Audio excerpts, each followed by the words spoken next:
Hello everyone, welcome to Grammar and Writing Lesson 25. Started with your vocabulary. Now, quick word before we get started with this. Remember you have a vocabulary quiz today. It's on your homework sheet. This is our first video lesson for grammar, but your homework sheet tells you to make sure that you're ready for a vocabulary quiz over the vocabulary words from weeks 5 and 6. If you have not studied those, I want you to pause your video right now, go and study those so that you're ready. Okay, let's get started with our new vocabulary. We're going to start with the prefix focus. Now the prefix is morphe, which is a Greek prefix, surprise, surprise, but it commonly appears in English words as morph. So that's what you're going to see. And it means form or structure. Now we can use this particular word when we are talking about our vocabulary words because our vocabulary words have to do with the form, the structure of the body. So the first one is endomorph. Endomorph. An endomorph is a person with a short, broad skeleton. So short means that they're pequeño, and broad meaning their shoulders are ancho. Okay, so short, broad skeleton. Someone who's small, but they're a little wider. That's endomorph. Ectomorph is your second definition. Don't forget to pause the video. I'm going a little fast, I know, so that we can get to our quiz. But don't forget to pause your video so that you can write down these definitions. Ectomorph. Ectomorph. This is a person with a tall, slender skeleton. So tall, they're alto, slender, they are not very wide, they're skinny, basically. So tall, slender skeleton is an ectomorph. So endo is short and broad, ecto is tall and slender. Maybe think of echo with ecto. Echo, you echo into something that's a long way down. That has the idea of something that's tall. Maybe that can help you to remember ecto is with tall and slender. Our last one is mesomorph. Mesomorph. A mesomorph is a person whose body shape is in between the two extremes. Usually they're compact and muscular, but they're not really short, they're not really tall. They're more of the in the middle body type. So they're a little bit of both. So in between the two extremes, not extremely tall, not extremely short.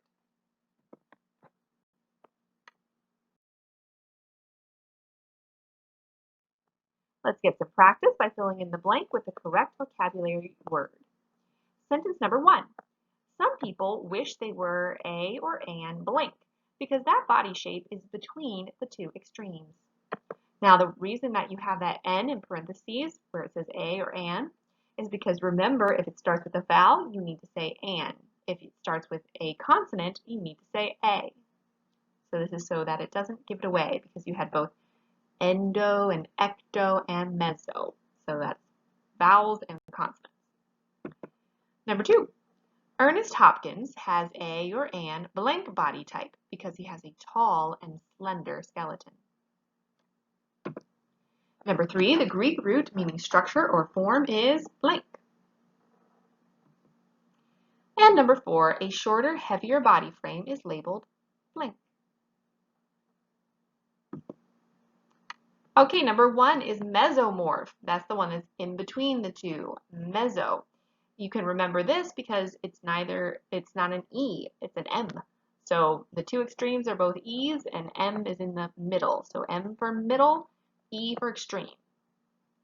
Ernest Hopkins has an ectomorph body type because he has a tall and slender skeleton. The Greek root meaning structure or form is morphe or morph. Either one that you may have written would be correct. A shorter, heavier body frame is labeled endomorph. How'd you do? All right, are you ready for your vocab quiz? I want you to, right now, take out a piece of paper, close your notes, put them all away. Just have your piece of paper and your pencil. Let's get started with Vocabulary Quiz 3. Section A, like normal, write the definitions of the following vocabulary words. Number 1, periodontics. Periodontics. Don't forget to pause the video to write down the definition because I won't give you enough time to do that without pausing. Periodontics. Number 2, lay. Lay. Number 3, aphonic. Aphonic. Number 4, megalomania. Megalomania. Remember, mega and mania are both roots that you've learned. Megalomania. Number 5, consul. Consul. Section B, write the vocabulary words for the following definitions. Number 6, a very large city. Number 7, an assembly of persons convened for advice. So that means a group of people who come together to give advice. Number 8, distinguished or prominent. Number 9, a military troop on horseback. And number 10, likely to happen at any moment. Pause your video to write those down if you still need to. All right, section C, fill in the blank with the correct vocabulary word. Here are your choices.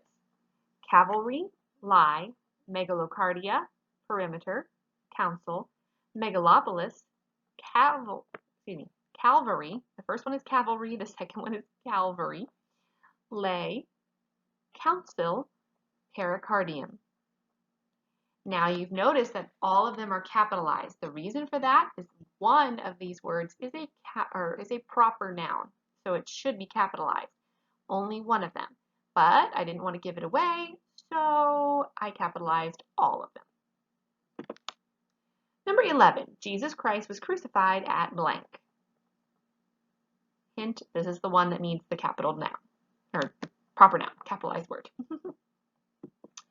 Number 12, the missionaries decided to blank the young people about reading their Bible. Think about what would fit best in this sentence. Number 13, I am going to blank on my bed until my headache is gone.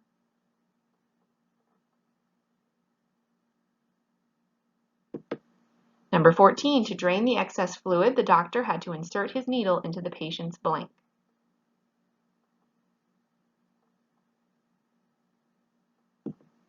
And number 15, San Francisco is a blank in California. Think about what would fit best in each of those sentences. Pause your video to complete your quiz and send me a picture. As soon as it is completed, send me the picture, okay? Don't forget, I take off points if I get it later than you watch the video.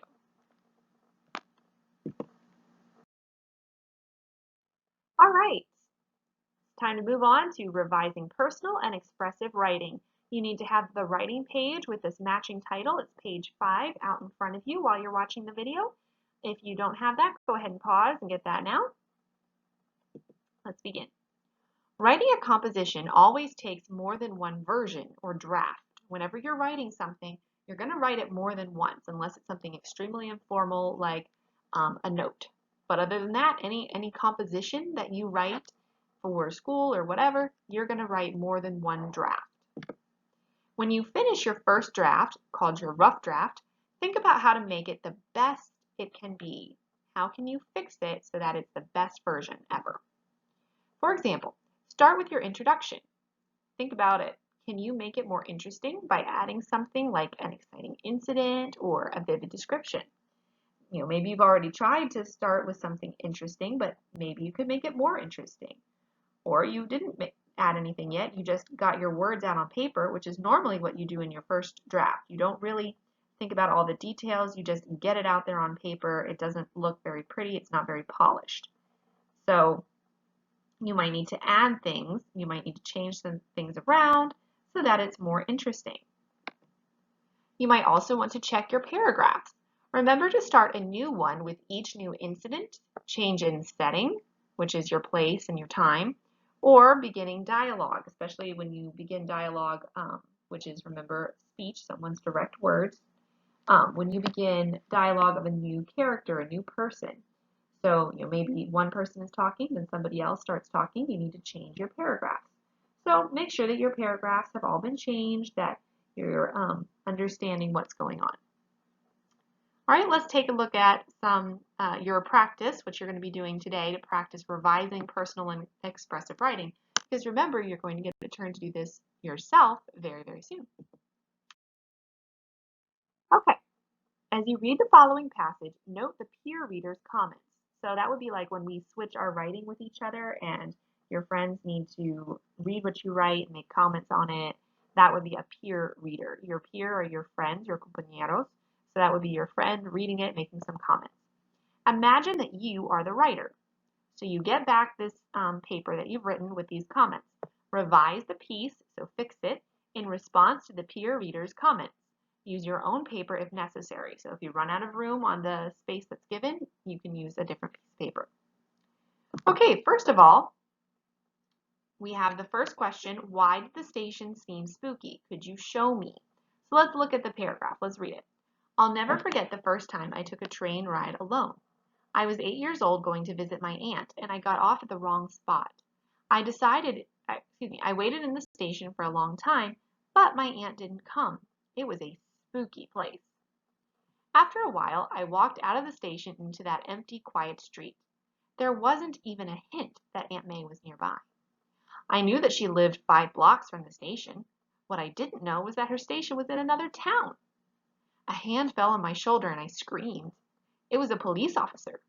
He asked me if I was Katie Ross, and I replied that I was. I was so frightened and surprised that this tall stranger in blue knew my name that I began to sob. Okay, so here where it says, why did the station seem spooky? Could you show me? So instead of stating that it was a spooky place, describe it. So maybe, you could describe that it was very dark, that there were leaves rustling that sounded like footsteps, owls hooted, things like that, things that would give you kind of that feeling of being, ooh, it's a little scary. What would make you feel scared in that situation? So what would make it seem spooky? Describe it, don't just say it. Here it says nice details. So this is, you have your empty, quiet street, not even a hint that Aunt May was nearby. So those are some good details. So you want to keep those. Then it says this part confuses me. Would a paragraph break help? So for example, I knew that she lived 5 blocks from the station. What I didn't know was that her station was in another town. A hand fell on my shoulder. So right there would kind of be a good place to make a paragraph break because you're changing your point of view a little bit. You're changing kind of the subject that's going on. So maybe you could break the paragraph here. So you could try that, see if it makes more sense, would be a little less confusing. Then right here, it says, think about using dialogue. He asked me if I was Katie Ross, and I replied that I was. So this could make your paragraph more interesting. Again, you would need to change your paragraph here.